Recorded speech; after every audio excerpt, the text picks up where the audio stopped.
Here we are on Blogging Heads. I'm Annalee Newitz, and I'm speaking with Peter Watts. And we're going to talk a little bit about science and science fiction, as well as intrusive government authorities. Let's just get started at first by talking a little bit about your work, Peter. So you're very well known as a science fiction writer. But you also have a background a very strong background in marine biology, and I believe you've worked as a scientist in various places. So I wonder if you could talk a little bit about that transition from being a marine biologist to being a science fiction writer. Yeah, that was kind of forced on me by unemployment. I was a marine biologist. I worked in marine mammal ecology for a decade or two, and was working on a project with a consortium of universities out in the West Coast, trying to explore the reasons for the collapse of the stellar sea lion population in the North Pacific and the Arctic Oceans. And it wasn't too long before I realized that 90% of our funding was coming from the U.S. fishing industry, which, oddly enough, had moved into the area where the stellar sea lion population had begun to collapse just a couple of years before it began collapsing, and started hoovering up all the fish. And this was evidently not a hypothesis that anybody really wanted to explore with a whole lot of enthusiasm. I mean, we were told that, maybe they're dying because of a sexually transmitted disease. Maybe killer whales are eating them all. Maybe. So it was just something that I had basically put up with it for as long as I could, and just ran screaming from academia, and lived on my savings and realized I'm not going to get a job in marine mammals anymore. I should probably think of something else to do. So were you doing the research through a university, or was it through? Yeah. Well, the research I was based at the University of British Columbia in Vancouver. Yeah. There were a bunch of other UBC. UBC was sort of the headquarters, but Oregon State was in there too. Alaska was in there. But while we were based in universities, we were largely being funded by industry with all the great scientific credibility that confers. So I left, and at that point, I figured, since I was going to be paid to fictionalize science anyway, I might as well add some characters and plot, and started to write. So what was it like making the transition from doing scientific writing to doing fiction writing? I mean, you're sort of famous for having, footnotes and bibliographies in your novels. So was it hard to make that transition, or was it kind of natural? Let me just say, I really like the fact that you keep using the word famous to describe me. I don't think anybody's ever done that before. Honestly, I don't think it's actually all that true. But let's say famous. Yes, famous among science fiction fans and science geeks. Well, I mean, that's good to know. I still regard myself as kind of an obscure mid-lister, but great. What was the question again? I'm sorry. Yes, we got sidetracked on the question of fame. So your books often contain footnotes and extensive bibliographies that let people get a sense of the science that went into writing them. And so I was wondering what it was like transitioning from doing scientific research and academic writing to doing fiction. Like, what was the transition like? Well, in terms of the actual process. I actually find doing real science and writing science fiction basically flip sides of the same coin. You're doing thought experiments instead of real ones. You have to fillet your readers instead of the funding agencies. And you can afford to be wrong a lot more easily. You don't have to spend 20 years becoming an expert on the lacrimal secretions of seagulls or whatever it is that you want to carve out your little niche for. You can jump around a lot, and you can get it wrong. And people don't mind so much if you get it wrong. But in both cases, you're saying, these are the data, and extrapolating, basically following the data where you think they lead. It's more fun doing it. It's more fun writing the fiction. But it's also much more of a strenuous life in terms of, unless you like eating rice and barnacles, it's not an especially lucrative. It's not an especially lucrative pastime. Mm-hmm. In terms of the footnotes, that's just a complete holdover from science. You rapidly find out when you're in academia that there are these people that sit at the back of the room of the Wednesday afternoon seminars, and they always have questions to ask, and you rapidly discover that their questions are not intended to satisfy curiosity. Their questions are intended to make themselves look smart. And the best way they can do that is by making the speaker look dumb. So you always know when you're standing up there behind the podium giving your talk on thermoregulation and harbor seals that the Brad Anholts and the John Richardsons of the world are going to be standing there trying to basically take shots at whatever you've done. And you need to cover your ass. That's what bibliographies are all about. So I'm glad, again, that my footnotes and my references have proven educational, and they actually have. I've gotten some really positive feedback from that. But basically, I'm just trying to cover my ass against nitpickers, and that's it's not a bad idea. I mean, especially in the science fiction. I think among science fiction readers, like nitpickery is it's kind of a sport almost. I mean, it's like it is, as you say, it's like among academics as well. But people really they want to be able to drill down really deeply into any world that's being built. When you're engaging in world building, whether it's some kind of crazy fantasy scenario or if you're actually trying to work with real science, people, I mean, that's part of the pleasure is being able to say like, all right, well, how realistic is this? And like, how far can we take this? And where can we go from what we saw in the book? So, I mean, partly it's complimentary, but yeah, partly it's just people being kind of dicks. The problem with that, though, is that the more you nail down the specifics, the faster your work stale dates. That's true. We keep forgetting that we don't know everything. And it's really nice to be able to say, oh, yeah, look at this. I've got all this cutting edge research and I've got Roger Penrose's book and all this stuff just came out last month. And what you kind of forget is that 6 months further on, somebody's going to come back and disprove all of that. The classic example is William Gibson, who didn't have a clue what computers did when he wrote Neuromancer. And that's a book that still, with the exception of the fact that 30 megs of RAM isn't considered a particularly hot item on the black market these days, that still is a book with a certain bite to it.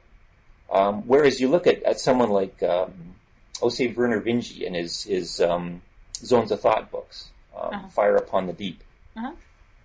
Now there's a book, this is a guy who's a computer scientist. That's right. And he writes a lot of really cool stuff.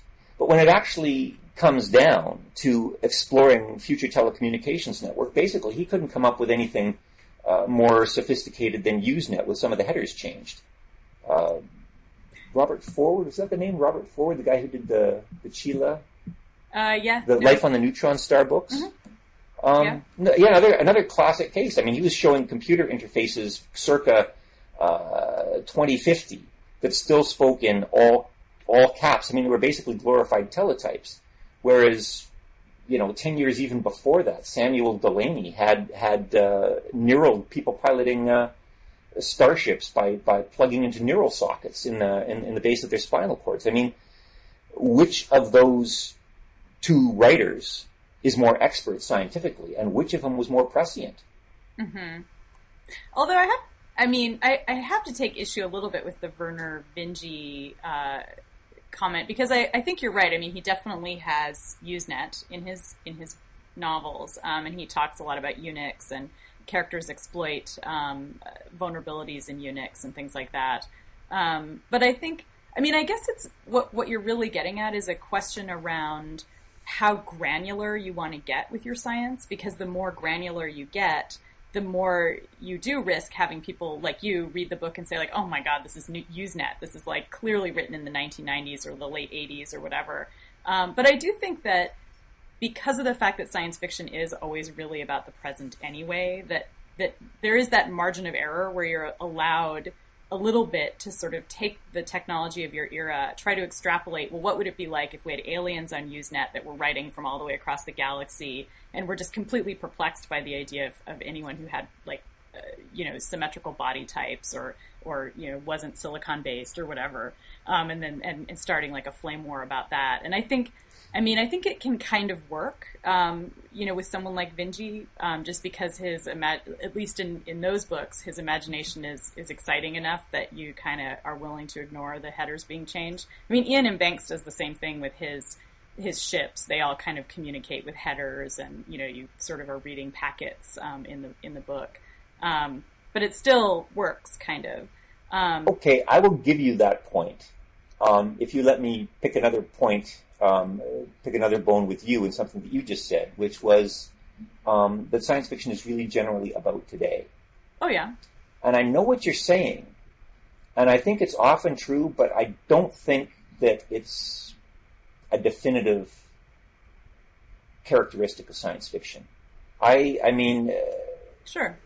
I write, a lot of the stuff that I write is I mean, I don't want to use the word timeless because that has all sorts of connotations of immortality and greatness and so on, but timeless in the sense that it is I deal with issues that I think are kind of worth dealing with regardless of the time in which they are set. Mm-hmm. Why don't you give an example of what you're thinking of?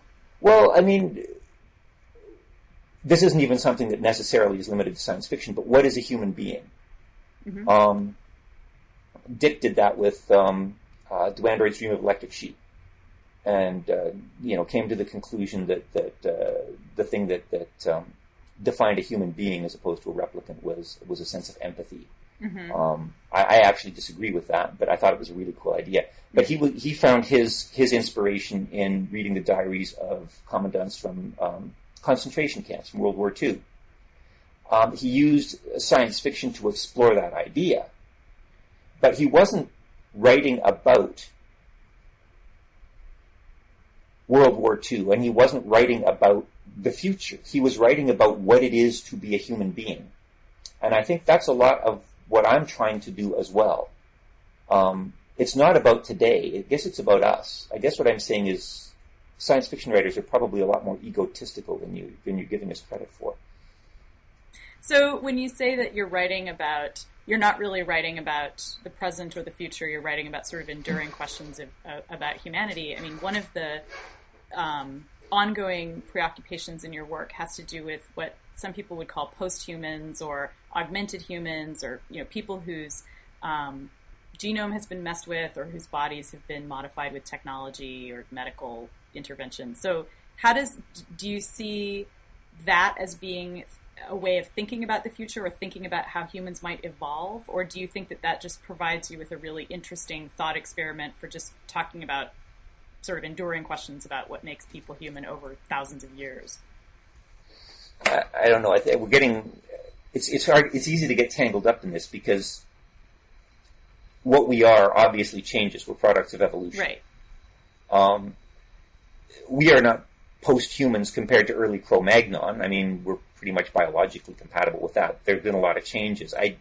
I sort of shy away from expressions like post-human, transhuman, singularity stuff. Yeah, I suspect that these are kind of horizon issues that sort of tend to vanish as you approach them. Yet time is always, the trajectory through time is always essential. I mean, you cannot have a story, you cannot have anything without forward motion. So I guess I would argue that your question implies that we can actually carve these elements out one from the other, and I don't think that's possible. Well, let me ask a question that's more directly about the science in your writing, which is, one of the things that I think is really great about your work is that there's actually incredible amounts of really interesting thought about science, a lot of discussion of science, which feels very granular. It feels like you're sort of, especially I've just been reading Blindsight, and so there's just a lot of stuff that's very casually thrown in where we're in a spaceship And you could choose just to say like, okay, it's a big spaceship, it's sort of, this shape and, there's a whirly thing. But we get a sense of, as we move through the ship, like it's very specific. And we hear about how gravitation works, but it doesn't feel info-dumpy, I guess is what I want to say. It feels like it's part of just how these characters think about the world. They think in centimeters, and they think about how big a port is, and they think about, it's just part of their everyday environment. And so I'm wondering, how do you, like, as someone who has a background in science, how do you try to balance out, giving the reader a really good science injection along with compelling characters? I mean, it's the kind of question of the ages about science fiction, but about hard science fiction. So how do you try to balance that out, like when you're composing a piece or when you're planning a novel?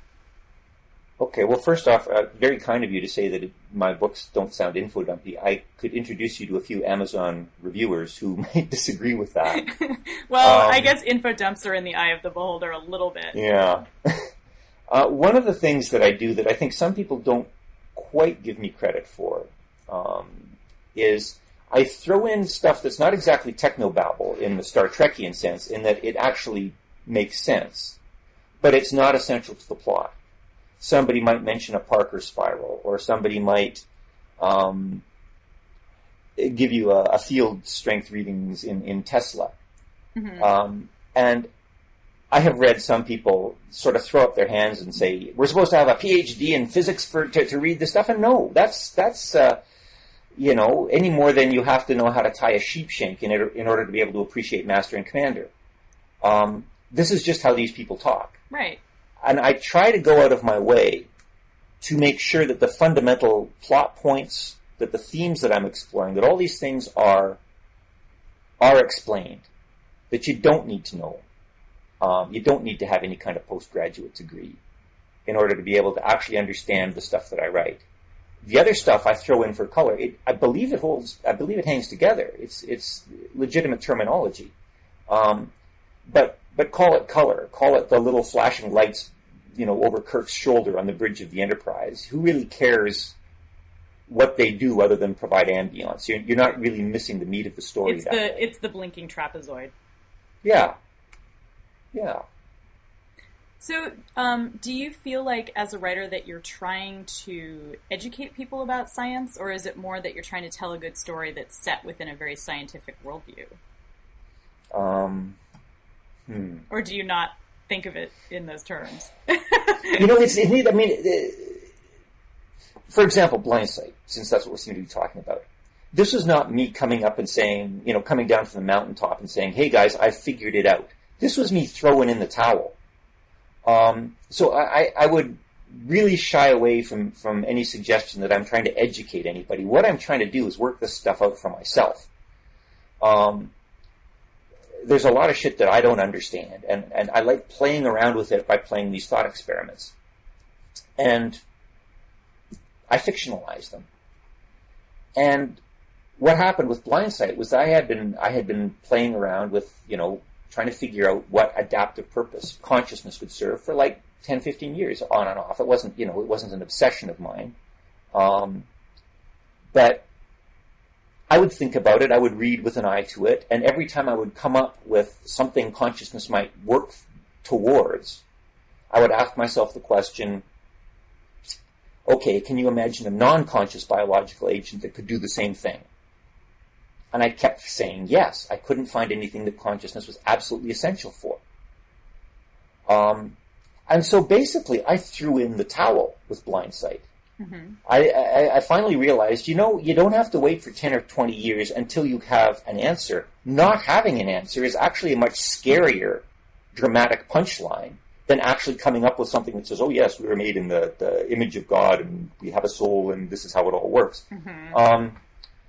There's something wonderfully, terrifyingly nihilistic about the idea that the thing that we value most about ourselves is utterly maladaptive. It's a side effect. And that the moment we run into something that is both intelligent and non-conscious, we're going to get our asses handed to us. And so I wrote that not because I thought it was right, because there's no way I'm any kind of an expert on neuroscience or cognitive studies. But I just thought, that's a hell of a cool punchline for a story, and who knows, it'll be a while before anybody disproves it. Now, I did not realize at that time that there were about a half a dozen papers within a year of coming out saying exactly the same thing. But that's kind of cool when it happens, right? Oh, my God, was it cool. I mean, the first paper came out, or maybe it was just the first paper that I was aware of, but while I was doing the galleys, I was correcting the galley proofs for blindsight. And this paper comes out that basically says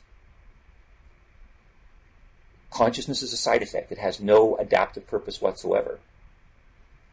And I for about 15 minutes, I was like, yes! And I was punching the air, and I was all triumphant, and I was like writing everybody I knew. And then, of course, I dropped immediately into this existential funk, because all of a sudden it wasn't just a good story, it was the actual fucking possible truth. And I really haven't, that's a funk I haven't actually climbed out of yet. I'm still kind of depressed about it, actually.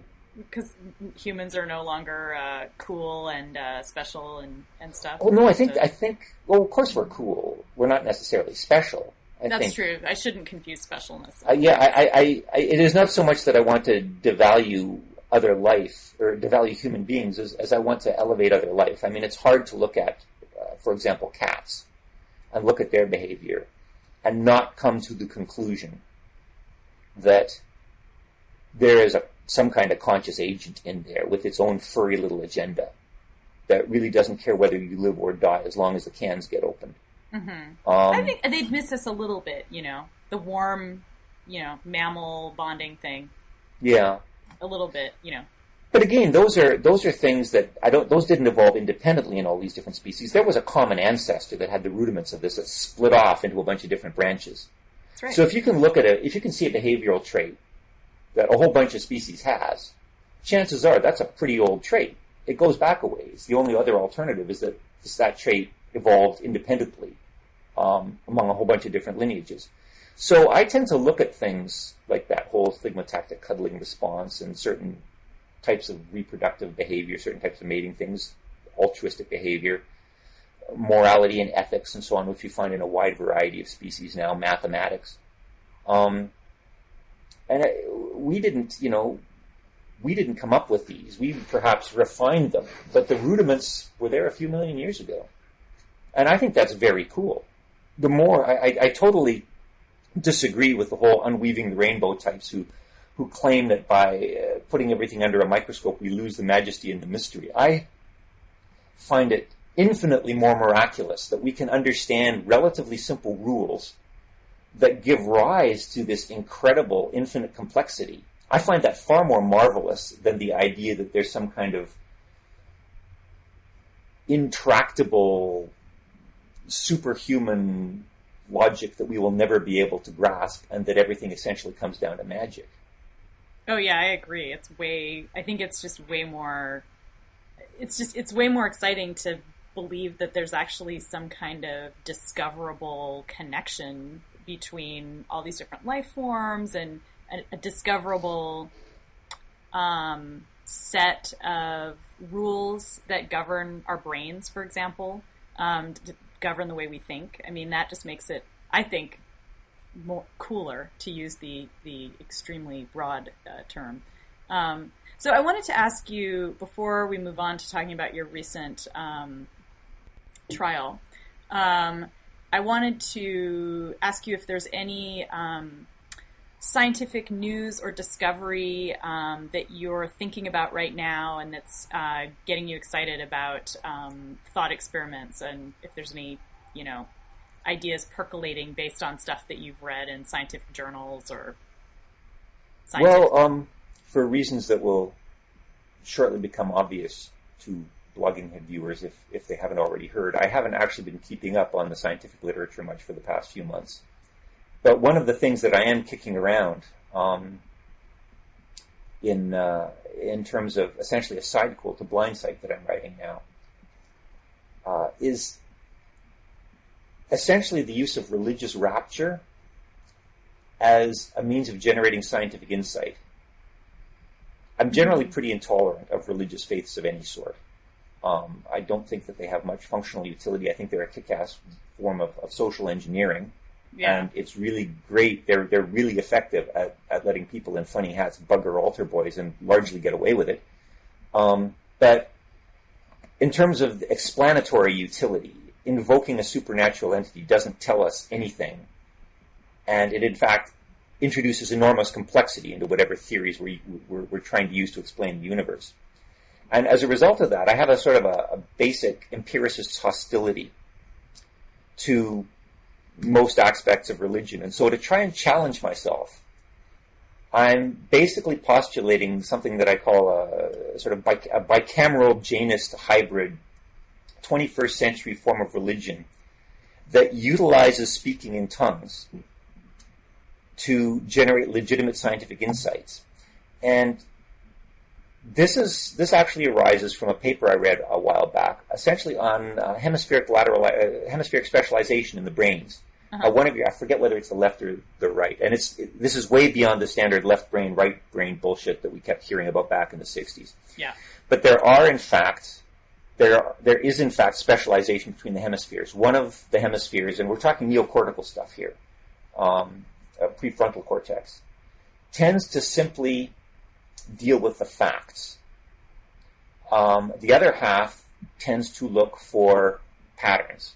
Mm-hmm. And it sounds a lot dumber now that I say it out loud than it was when I read it. It was a peer-reviewed paper. I'm not doing it justice. It sounds awfully new agey. Mm-hmm. But the fact is there are circuits and subroutines in our brains that act essentially as information processors. And then there's these other parts that act as pattern matchers. This actually is perhaps one of the reasons we have religion in the first place. It makes much more sense to impart agency into inanimate objects than it does to not impart agency into animate ones. So that if, the wind is rustling the grass and you think it might be a tiger, it's good to run away. Because even if it's just the wind, you haven't really lost anything. Mm-hmm. If it's a tiger and you think it's the wind, you get eaten. Mm-hmm. So there's this kind of a natural selection to look for malign intent, even in nature where it doesn't exist.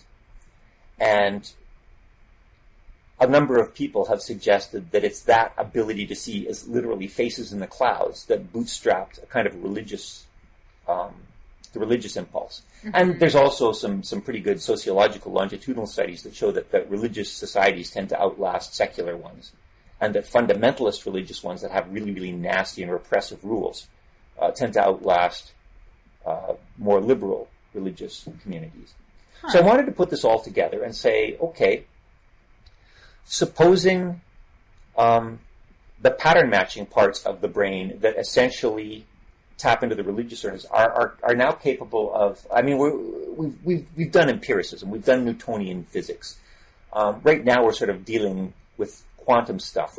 We're looking down at the Planck length. We're looking at things that we literally don't have the instruments to properly explore because the universe kind of stops at that level. Maybe we're in some kind of a giant simulation and the Planck length is actually a pixel dimension. I don't know. So you're going to have characters using speaking in tongues as a way of synthesizing data, or as a way of they speak in tongues. The tongues get interpreted by arcane ways that I'm working on, but I'm not comfortable telling you guys yet because I want to sell the book. And as a result, they end up getting. Sorry? I said you don't want us to be pirating your ideas like before you've even written them down. Oh yeah, that's something else I'm famous for is my pernicious and greedy clinging to all my copyrights. I would like to add, just for the benefit of people who are watching, that you can download and read all of Peter's novels on his website, which is rifters.com, and he's released them under a Creative Commons license, so you can check them out. And you don't even it was actually really self-serving in hindsight. Nobody would have read Blindsight if I hadn't put it out for free. Yeah, I heard that you had trouble publishing. I mean, now it's in print. I just bought a copy at our local awesome bookstore, Borderlands, in San Francisco. Not that I'm plugging them or anything. But yeah, so it took you a while to get it into print, so you released it online first? It was, I've had I guess you would call it a tempestuous relationship with Tor over a number of books. Uh-huh. And Blindsight, the book I wrote before Blindsight, Behemoth, was split into 2 volumes because it was too long. Yeah. And they've done that to a number of authors, Charlie Strauss, and I think they even did it to Gene Wolfe. Yeah, it's not uncommon. It happened to Connie Willis's latest novel too, which is not from Tor, but it was. Yeah, I kind of insisted that we put an author's apology in each volume, saying, "Don't buy this book if you're not willing to buy a whole other book or spend money on a whole other book, and just to see how this story runs out." I don't know whether that's what made it tanked, whether or not I was just running on fumes and I'd run out of creative inspiration. Maybe Behemoth was a bad book. I know that there were a lot of people who were upset with some fairly explicit sexual torture in that book. At any rate... Sexual torture is never popular, yeah. Well, I'm saying that purely just in Internet, meet Annalee. Annalee, meet Internet. No. I mean, I just meant that, people like to... People get upset by it, is all I'm saying. Sorry, I didn't hear that. I said people do tend to get upset by it, which doesn't mean that it shouldn't be written about, and certainly doesn't mean that it's not good. But yeah, well, you can't realistically explore the ramifications of having your conscience biochemically removed from you without showing some negative consequences. Absolutely, yeah. And this particular character was somebody who was sort of a closet sexual sadist, and yet was such a moral and good person that. He basically swore off sex entirely because he was afraid of hurting someone, and he knew that his impulses were wrong. And through various plot-related elements, he ended up being infected with something called Spartacus, which essentially removed his conscience and let him off the leash. And so he had to do some pretty mean shit. Yeah. Otherwise, the entire point of the story was lost. Anyway, for whatever reason, Behemoth was by far my tankiest book. And so you can't really blame Tor for thinking that the subsequent book wasn't going to do particularly well. Also, I think that the initial responses were kind of muted. I mean, I have friends who I trust to give me, positive feedback, and one of these guys, a friend of mine called Dave Nickel, started off when I told him about Blindside, said, "Oh, this is going to be your breakthrough book, dude. This is just an incredible book. It's got space vampires. I mean, how can you go wrong? And the whole neurology of conscious thing, it's totally cutting edge." Then he actually read the manuscript. And at that point he came back to me and said, "Well, this is going to be absolutely required reading for any panelist who goes to an SF conference and is going to be sitting on a panel on hard SF and neurology." And that was, kind of typical of the responses I was getting. I was getting the sense that this book was not going to do particularly well, that it was really inaccessible, that it was talky. I was feeling that myself. Mm-hmm. So I think that basically what happened was that Tor came to the same conclusion, figured that the book was going to tank. They had to publish it because they were under contract. They skimped on the cover design. They put a really, really small print run out for, purely commercial reasons. And then all of a sudden people started raving about it. And nobody could find the damn thing. The reviews were coming in. The reviews were absolutely glowing. And yet people couldn't find it in bookstores. There simply weren't enough hard copies for people to pick up. And at that point I figured I had a choice between, having a commercial failure that nobody read or a commercial failure that a lot of people read. The idea of it being commercially successful was not something that I even considered as a ballpark fantasy. Mm-hmm. And being an egotist, as all writers are, I figured, well, at least people will read it if I put it up for free. So that's what I did. So, do you have a sense of how many people have downloaded it at all, or do you? I do not. Or? I do know, however, somebody snuck me some Nielsen BookScan readings, and I do know that within a week or two of setting it free under a Creative Commons license, my hardcover sales almost tripled. That's so good. There were a number of cases where it was there, in some specialty bookstores in California, for example, it was the number one bestseller for a couple of weeks, even when they didn't have any in stock, based solely on back orders. Yeah, well, it's a great book. I mean, I can't recommend it enough. If for people who are interested in space travel, for people who like adventure, that's also very literary and smart and dense. Space vampires.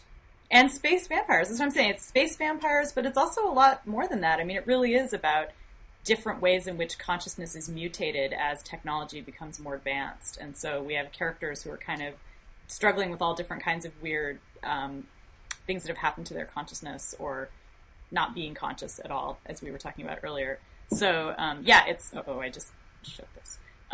So, yeah, I mean, I would highly recommend it for anyone who's interested in the future of consciousness, which I think a lot of the people watching this podcast probably are. So let's talk about being arrested. Very smooth segue there, Isn't that Annalee. smooth? I know. It's like, let's talk about consciousness and literary writing, and also about how there's this rumor going around that you punched out a border guard, and, Throttled, choked a border I know. guard. Okay, so here's the thing: is this? It was kind of it was the perfect story for bloggers and for the internet in a way, because there were lots of rumors, and it involved border patrol shenanigans and a science fiction writer. So the rumors, when this happened a couple months ago now, were that you were returning home to Canada from the U.S. and then the media stories were saying things that you had punched a border guard and had been arrested and all that, and then slowly the truth came out. So why don't you tell what actually happened, and so we can cut through all the bullshit right away. Well, I was helping a friend move to Nebraska. A friend of mine and sort of a mutual friend. There were three of us. We moved the third guy down. We dumped him off. We came back. We were trying to leave the country. Got stopped outside a toll booth. I found this weird. Normally, you don't get stopped when trying to leave a country. You get stopped coming in. Mm-hmm. So you were stopped on the U.S. side of the U.S.-Canadian border. Yes, we were about a couple of kilometers from the actual Canadian customs. Mm-hmm. I asked, if there was something, that seemed unusual. They, with their usual grace and charm, told me to piss off and shut up. I'm paraphrasing here. Yeah. They did call me sir. And then while I was talking to one of them, I looked around and saw that a bunch of others were going through all our stuff. They had actually opened the vehicle, and I knew that was wrong, because they're supposed to at least say, "Would you pop the trunk, sir? Would you get out of the car? We're going to look. Would you mind if we?" I mean, their own spokesperson said to the Globe and Mail, sort of a national newspaper up here in Canada, when being interviewed on this very subject, that yes, of course they would have spoken to the driver first. And they didn't. I just looked around, and they were already going through my stuff. Mm-hmm. So I turned around to talk to ask what was going on, because there was like two weird things in rapid succession. This just seemed a little odd. She was gone. She had moved off away from the car. So I got out of the car to approach her and find out what was going on. That is when things turned seriously pear-shaped. Everybody started yelling at me to get back in the car. Somebody grabbed me. I said, "No, I just want to see what's going on. Some other dude came running out. His name was Andrew Beaudry. You should see his Facebook page. Oh, boy. I take you're not Facebook friends now. Sorry? You're not Facebook friends No, in now. fact, I was a little afraid that after I publicized the fact that one of his favorite Facebook pages is We Hate Islam, that he might want to sort of start severing those links. So I took screen grabs of all of his favorite pages just in case they went down. Anyway, yeah, he came running over. I was ordered back in the car. I tried to get in the car. This other guy, Beaudry, had apparently not been around when he had heard me ordered back in the car, so he got into the car and started hitting me in the face, telling me to get out of the car. I got out of the car. They told me to get on the ground. I asked what the problem was a couple of times. They pepper sprayed me. At that point, I was kind of blind. There were some bruises afterwards. There was, it basically kind of went bad from there. The thing is, there was a witness in the car who saw all this went down. There was no, and you actually look at the testimony, and the testimony is just, Watts assumed an assaultive stance. Well, under cross-examination, what's an assaultive stance? Well, it turns out I stood there. Watts balled his fists. How do you know he balled his fists? You said you were looking at his face. Well, he grabbed my arm and he could feel my muscles tense, and from that he could infer that the fists had been clenched.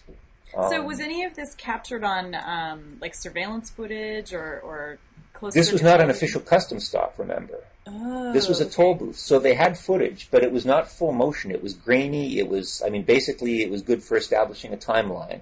It was good for establishing that I'd been out of the car for like maybe 10 or 12 seconds before they started attacking me.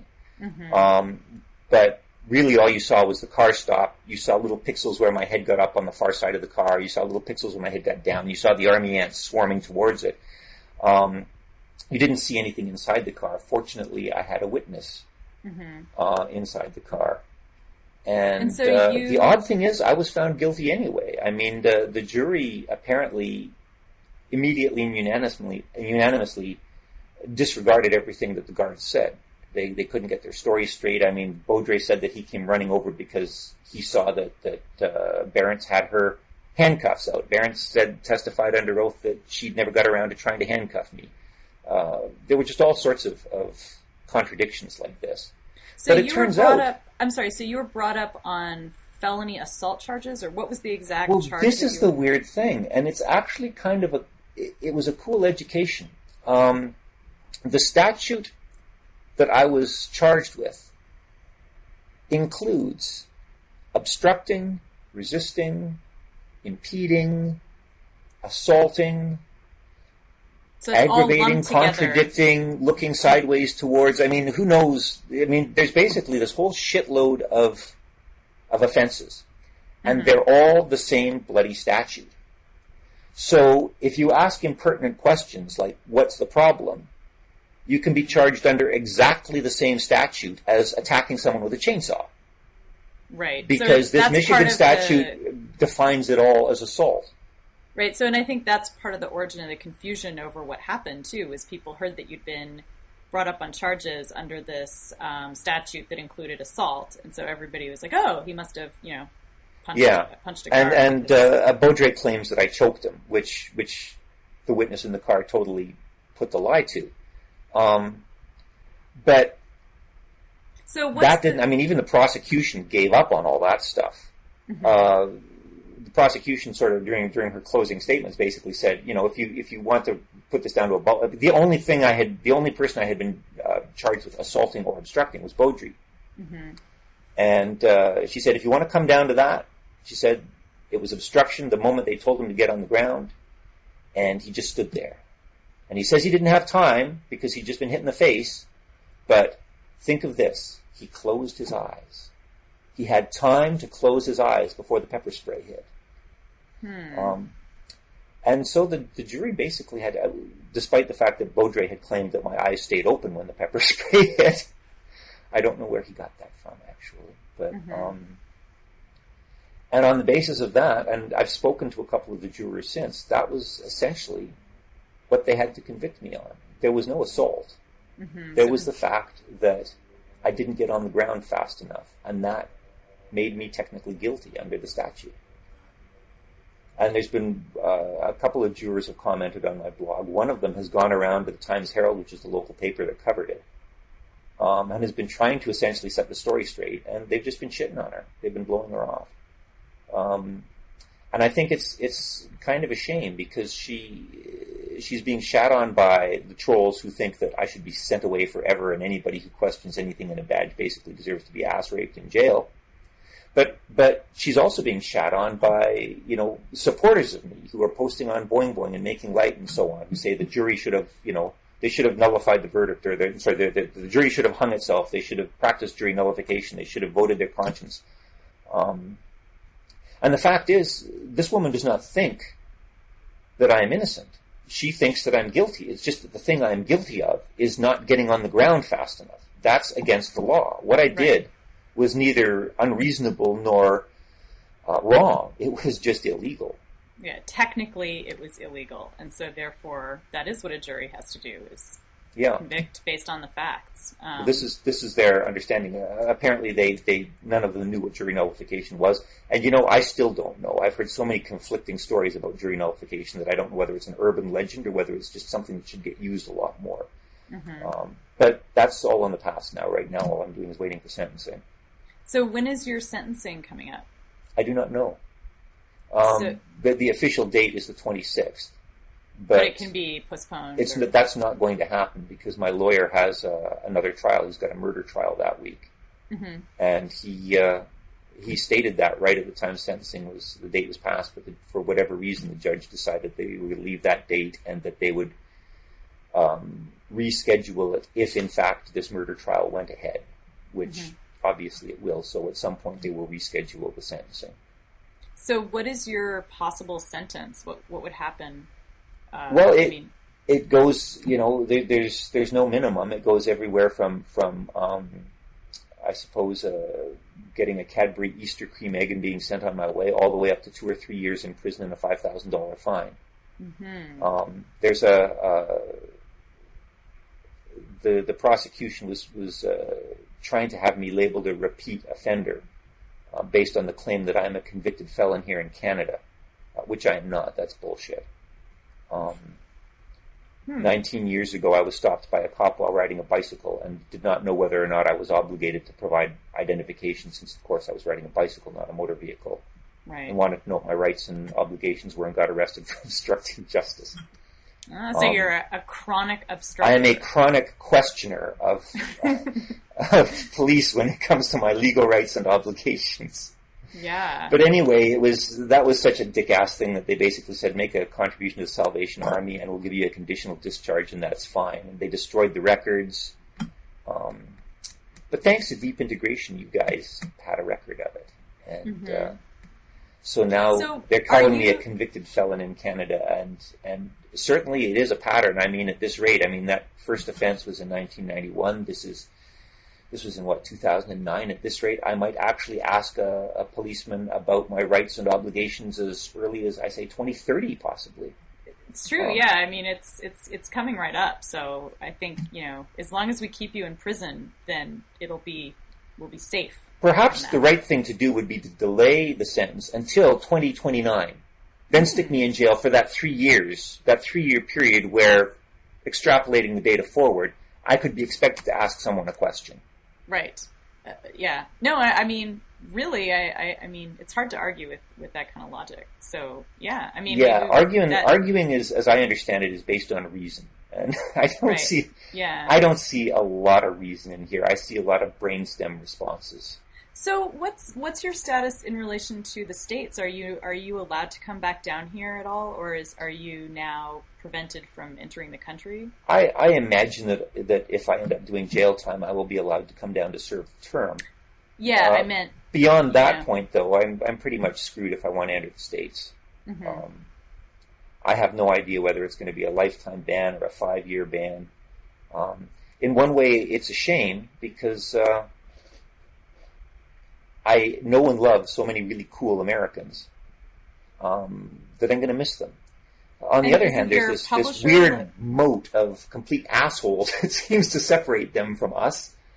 And it really does become a question, even if I'm not forbidden from coming across, there's going to be a real reluctance anyway. When this thing first went public and people started contributing to my legal defense, you wouldn't believe the kind of personal stories of abuse and belligerence and intimidation that I encountered from people saying, here, I'm giving you $100 because, this is for the customs, this is for the border guards that reduced me to tears the day my mother was killed in a car accident. Some of the stories, the strip searches, the stuff that gets done for absolutely no reason, and they are allowed to do this. They don't. I'm sure you know. You've, because I believe you're an alumnus of the Electronic Frontier Foundation, right? Yep. So you're familiar with their ability to simply confiscate not only laptops and electronics, but pocket links, notepads, things that you've written on the backs of napkins. They can Yep. They can just pieces take of paper all of that that are stuff in your ashtray, whatever. With no, they don't even have to have reasonable suspicion. They let me go after 24 hours after my first arrest, although they kept my coat and most of my personal effects. But they confiscated my flash drive, my laptop. They sent all that stuff. When it came back 3 weeks later, it had Homeland Security stickers all over it. And Maybe you can sell those on all eBay. I can say is it's a good thing I'm not a Catholic priest. because I'd probably be doing even more hard time if they had looked at my hard drive under those circumstances. But yeah, it's draconian, and I think more and more people are realizing that there's just not that much need to cross the border anymore. And do you think there's a difference between sort of the culture of policing in Canada versus in the U.S.? Because I feel like, I feel like in the U.S. we have a culture of not just of surveillance, but of this idea that authority figures should be allowed to stop you, search you. Like, I was at a film screening last night, a critics film screening, and for Kick-Ass, which is a great film. And they were, I liked it. I mean, I like violence, so it was good from that perspective. Of course, you like V too. I like the idea of V. we can pass on that.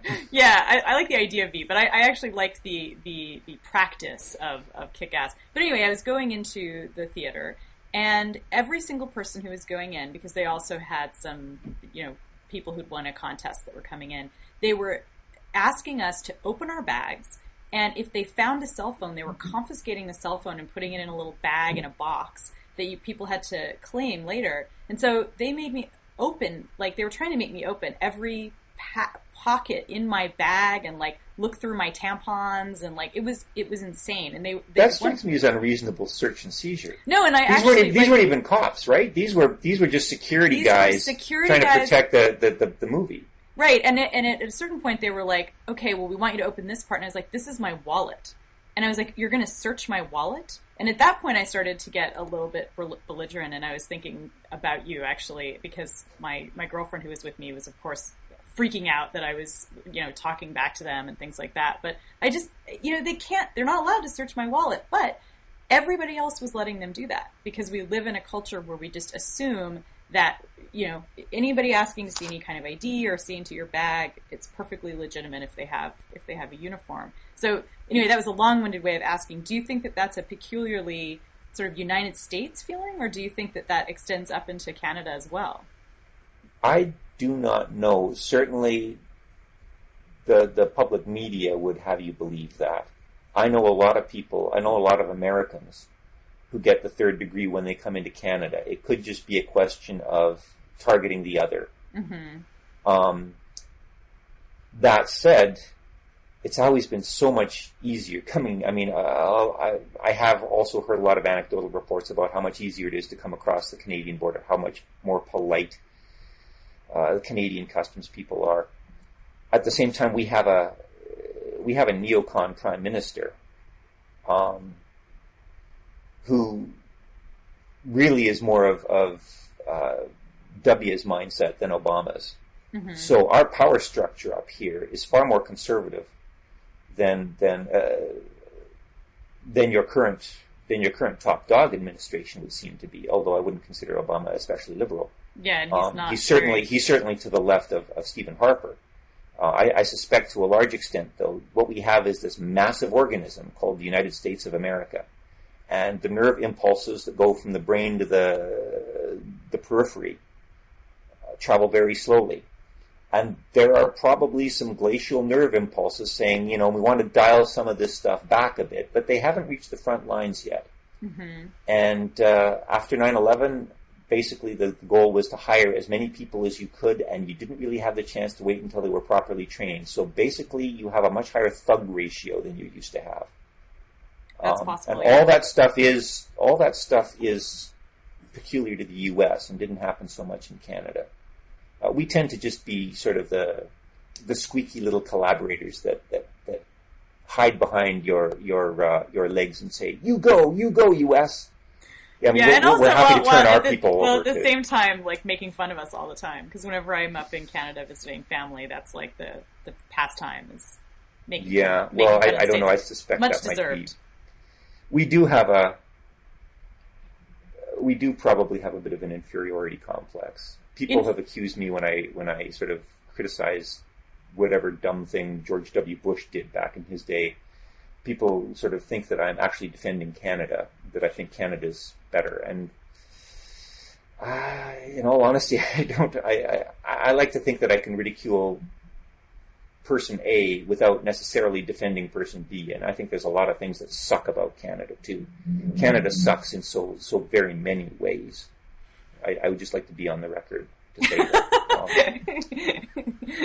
Well, I'm looking straight into the camera now. You cannot see me looking straight into the camera, but I've got my most sincere face on, and okay. You know, I'm not a nationalist by any means. I'm just in favor of Saskatchewan. The rest of it, I'm neutral. But Saskatchewan is I gotta have some Saskatchewan. pride. Saskatchewan is very, very cold. It is Saskatchewan cold. is the place. Saskatchewan is the place where we will be able to run and hide when the zombie apocalypse comes, because they will just freeze solid. I mean, I think that zombie apocalypse is a good reason for immigrating to Saskatchewan. They also have, the University of Saskatoon at the University of Saskatchewan at Saskatoon has great, science facilities for building zombie technology. That was Saskatchewan's. I mean, they basically decided that they were going to try and become. We have what we call centers of excellence. Yeah. And zombie fortification was one of the ones that hadn't actually been taken, and Saskatchewan was kind of last in line, so that's what they got. But I understand they're making a real go of it. They've got the Canadian light source, so they can do all kind. They can like beam protons, possibly even electrons, into the heart of the zombies. And also they have potash. So, and you never underestimate how important potash is against for getting rid of the undead remains. Yeah. And the proof is in the pudding. Insofar as far as I know, there has never been a successful zombie assault on Saskatoon. That's right. So let's remember that, people. Yeah. Okay. Well, on that note, let me ask you one final question before we wrap up, which is, what are you working on now? I know you're working on not being put into jail. Which is I don't know. I may have taken a few steps backwards as a result of this interview, but we will see. So do you have a novel that's percolating, or are you working? I'm working on. I hope to have. Actually, for the past 2 or 3 months, I've been hoping to have an official announcement to make, but I have not actually seen a contract yet. So I'm still just kind of working on the sidequel to Blindsight, with basically the story of what happens in the inner solar system during the Theseus mission. So there'll be more space vampires. There will be some actual zombies. There will not be anything taking place in Saskatoon, though. Well, that's okay, because Robert Charles Wilson already wrote a great science fiction novel that involves Saskatoon. So yeah, Saskatchewan, really, not so much Saskatoon. Well, it's a vacant niche. We're probably just a few stories away from actually at least getting an anthology out. Yeah, so I'm doing that. I still do some biological consulting work on the side, and I'm working on a story cycle. Essentially, from the point of view of those poor bastards, nobody ever gives the time of day.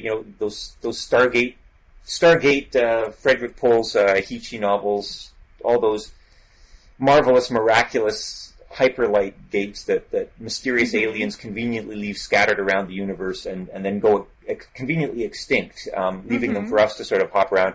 And I always thought, nobody really thought about the poor bastards who had to crawl around for a few million years at sublight speeds to build those gates in the first place. So I'm writing the railway workers of space. Yeah. And I mean, think about that. You're in cold sleep for a few million years. You wake up, you build the gate. You have no idea whether the people that sent you out have been raptured up, whether they've gone post-singular, whether they've bombed themselves back into the Stone Age, whether they've been, eaten by other aliens. You have no idea what's going to come out through that gate. You can't stop. Anyhow, I'm writing a story cycle, and only one of them has come out yet, but it just got nominated for a Hugo. So awesome. That's actually kind of rebooted my interest in writing that particular story cycle. It's, the overall cycle is called Sunflower. So I'm working on those two things right now. Plus, I've got a few short stories that I owe various people, and have tried to. I'm going to try really hard to meet those deadlines, although recent events may kind of put the kibosh on that. But we'll keep going. We'll keep working at it. Awesome. Well, so people, if they want to find your stuff, can go to rifters.com and That's what get your novels. Do. And if they want to find out anything about me, they can go to io9.com. And it was super great talking to you. I've been a fan of your work for a while, so it was exciting. You know, let me just say, I have been sort of whinging quietly to my friends for months now, like wondering what it would take to get a date with you guys. And it was really nice. Thank you so much for the attention. Awesome. I just spent an hour talking with Annalee Newitz. That's right. That is so cool. I spent an hour talking with Peter Watts, so that was pretty